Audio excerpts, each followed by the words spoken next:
step forward. Hello, everyone. How are you guys doing? This is another episode of the Then and Now podcast. I have my two esteemed co-hosts with me. Say hello, brother Ethan. Good day. And my boy Lelouch V. What's going on? Oh man. So guys, today we're gonna do why just what he said disapprovingly. He said, "Oh man, like Otis couldn't say the right thing." Then he switched it over like I should be the middle. Go ahead. I got an ego now, ahead, guys. Sir, in case Sir you Charlie. didn't know, I'm a diva now. Sir Charlie. Oh God. Ain't nobody coming to see you, Otis. Ain't nobody coming to see you, Otis. You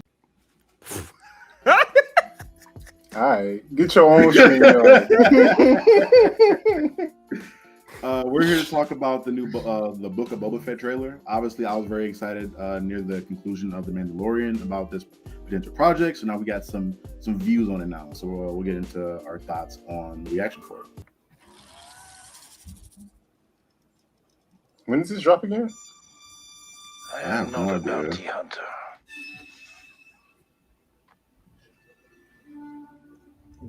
I've heard otherwise. Clean, boy. Clean. Mm-hmm. No music is kind of freaking me out, I ain't gonna lie. Are you on here? You don't hear it? There's music, but like, you know what I mean? Of your former employer. It's like Dune now. This tattoo?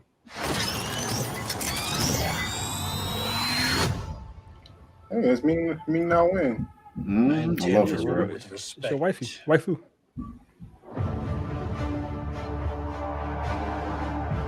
You were all once So this is on captains Tatooine, under okay. Jabba the Yeah, Hutt. that's what Jabba was. I'm here to make a proposal that's mutually beneficial. This was great. Why speak of Use the conflict same set as when Doom. corporation can make us all rich? Look at this. Half the same costumes. What prevents Pretty us much. all from killing you and taking what we want?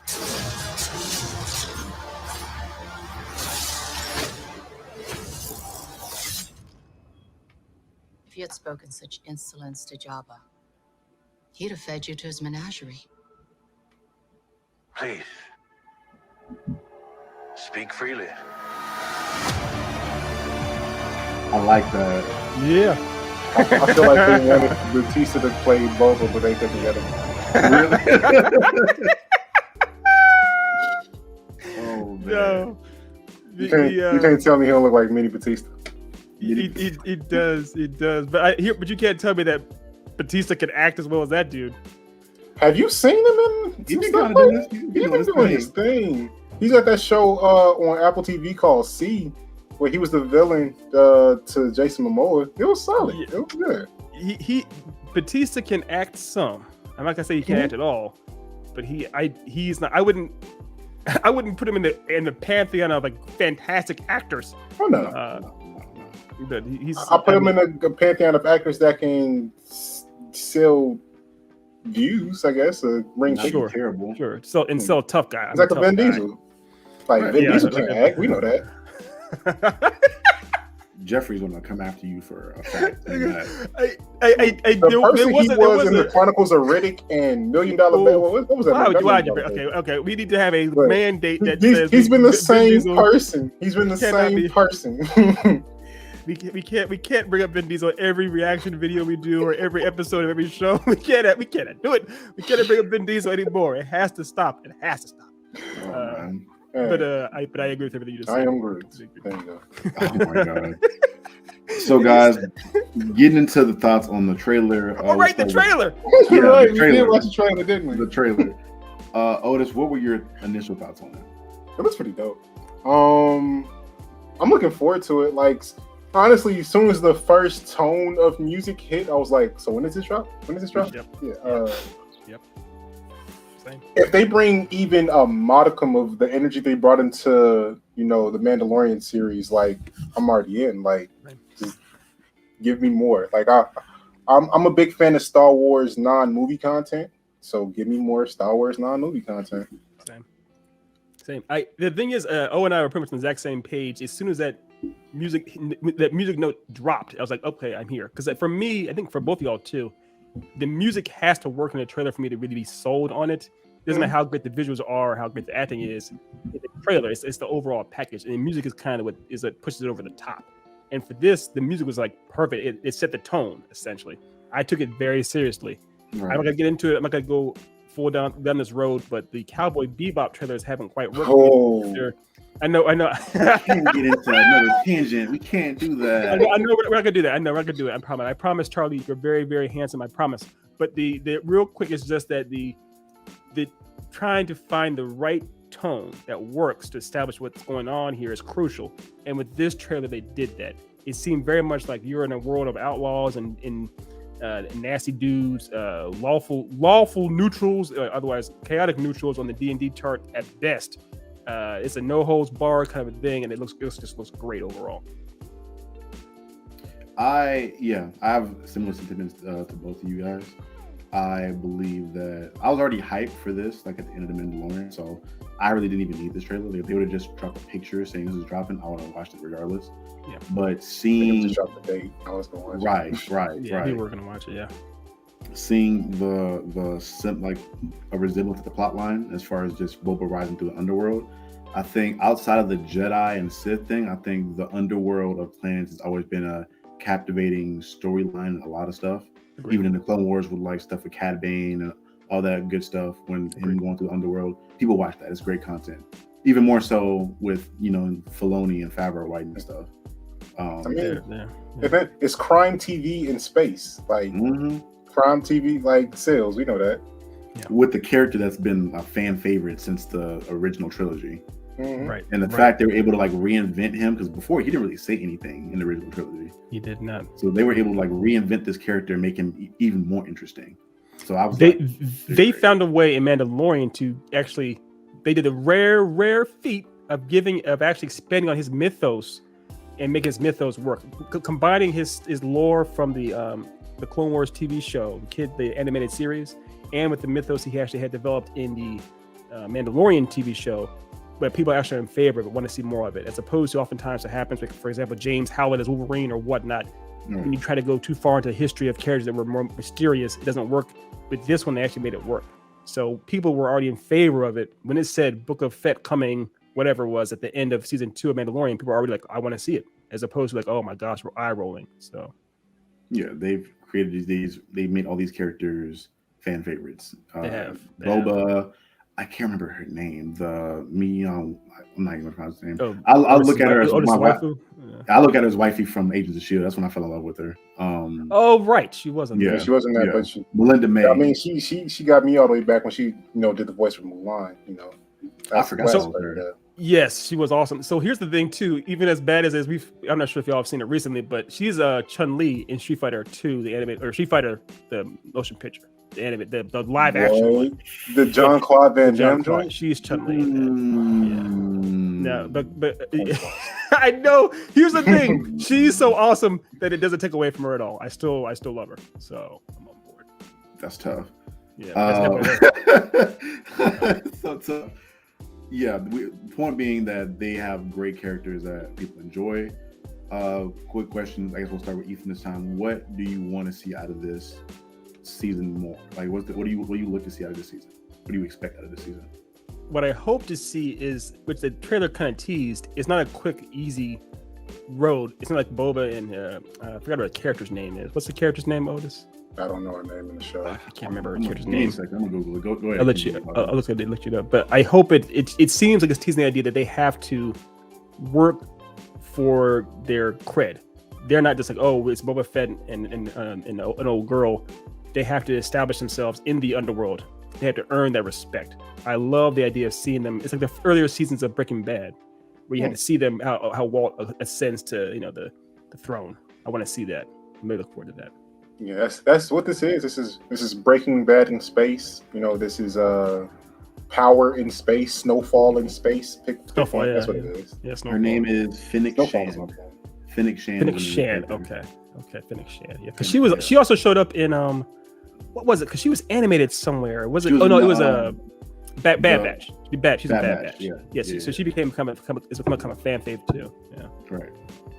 What about you, Otis? What do you want to see out of this season? I just want to see an expansion of where they're taking the universe at this point, because like it really seems that they're retconning a lot of things. So I'm trying to see what is becoming the new, I guess, canon. Right. And I mean, I want to see more of a, Boba's journey, but I want to see the Star Wars universe more than anything. All right. I want to see. I don't need to see this character in particular, but I need to see some kind of influence of Obi-Wan. I feel like if we're going to be on Tatooine specifically on this like season, I don't know how they do it or how or why, but I just feel like, especially I feel like they're going to do it anyway because they have the Obi-Wan show coming soon, which is also on Tatooine. So correct me if I'm after the fact. Yes, I'm thinking. Correct me if I'm wrong though, but this is years after Obi-Wan's dead, right? Right. So it may be, if they do have any tease to Obi-Wan, it may be like through his bloodline or I see it just being like maybe a location that he frequents in his show that they'll like backtrack and like they'll show that building in the beginning of his show, being like, oh, Obi-Wan was here a lot, or they'll they're going to reference him at some point. I don't see them being on Tatooine for an entire season and them not mentioning Obi-Wan Kenobi in any aspect, especially when he has a show coming. Agreed.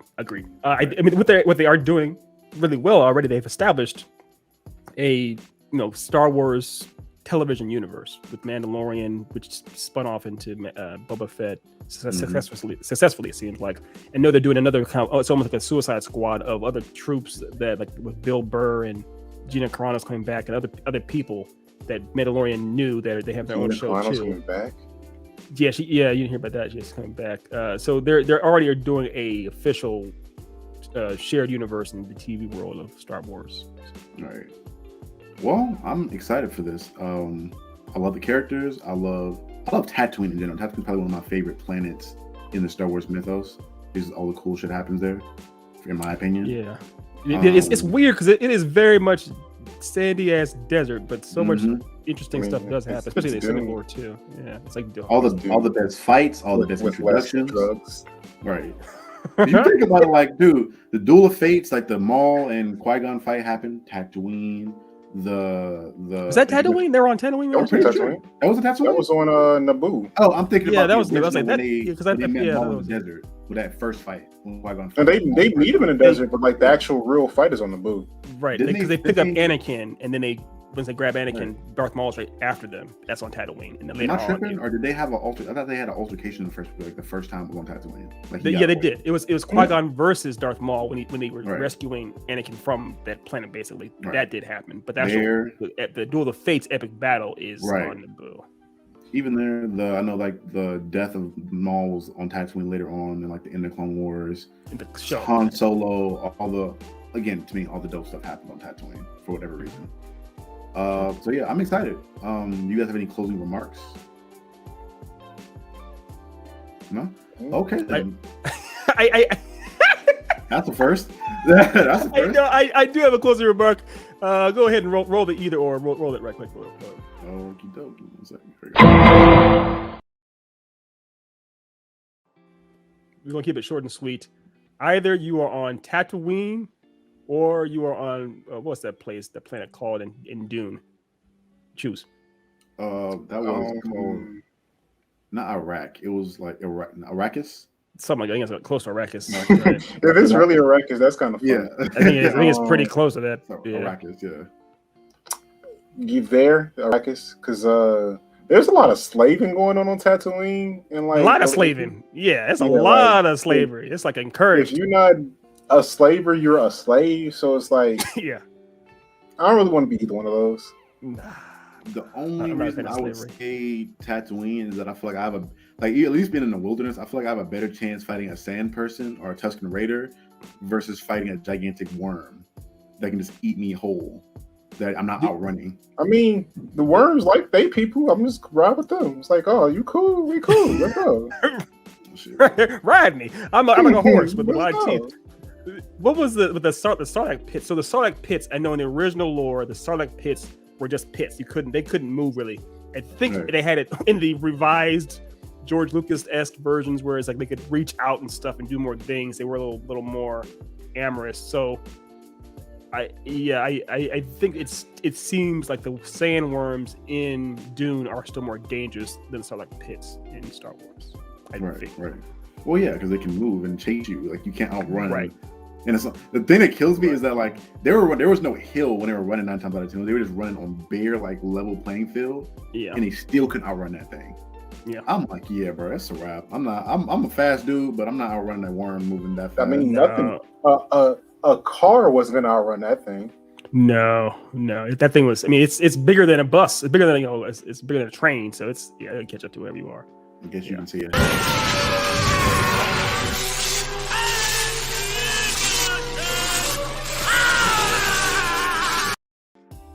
Thank you. Okay, Thank you for. Did this pop up? I was like, what the hell? Okay, whatever. We have to end the show now. We have to end on that, on gotta Palpatine's face. We have to end on that. That has to be the end. Period. Oh my god. It ran for me. Oh, it ran like last second for me. Oh, It ran from. Don't worry, it ran. There's no escaping that. That's up there. all right, guys. This has been another episode of the Then and Now podcast. We will see you guys with a new type of video, hopefully pretty soon that I'm working on. We'll cook something up for you guys. See you guys soon.